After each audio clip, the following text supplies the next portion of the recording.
Hi, ഒറ്റ minute. പോലെ പോലെ പോലെ പോലെ എന്തൊക്കെയുണ്ട് വിശേഷം? സുഖം തന്നെയല്ലേ?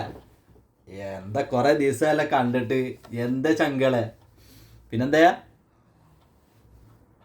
പുതിയതായിട്ട് പ്രവാസിയാകാൻ വേണ്ടിയിട്ട് നാട്ടിൽ നിന്ന് ഇങ്ങോട്ട് വരുന്ന ആരെങ്കിലും ഉണ്ടെങ്കിൽ ഒറ്റ കാര്യം പറയാം. 1000 കുലുവക്കും 1500 കുലുവക്കും 2000 കുലുവക്കും വേണ്ടിയിട്ട്, ശമ്പളത്തിന് വേണ്ടിയിട്ട് ഇവിടെ ഒരു കുട്ടി വരരുത്. ഈ 2000 കുലുവ എന്ന് പറഞ്ഞിട്ടുണ്ടെങ്കിൽ 40,000 45,000 ഉറുപ്പ്യ ഉള്ളൂ. അത് നാട്ടിൽ മര്യാദക്ക് ഇവിടെ വന്നിട്ട് കഷ്ടപ്പെടുന്നില്ല. അത്ര ഒന്നും കഷ്ടപ്പെടണ്ട. അവിടെ ഡെയിലി അവിടെ എടുത്താൽ കിട്ടും.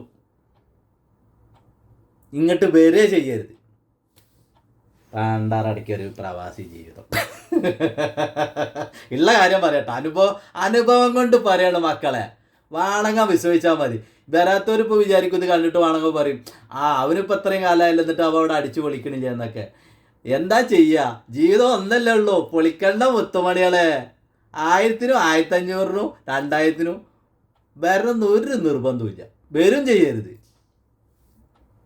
ഓക്കെ, ഇഷ്ടപ്പെട്ട സപ്പോർട്ട് ചെയ്യുക, ലൈക്ക് ചെയ്യുക, ശേഖരിക്കുക. നമ്മൾ ഒന്നും കൂടി വളരട്ടെ.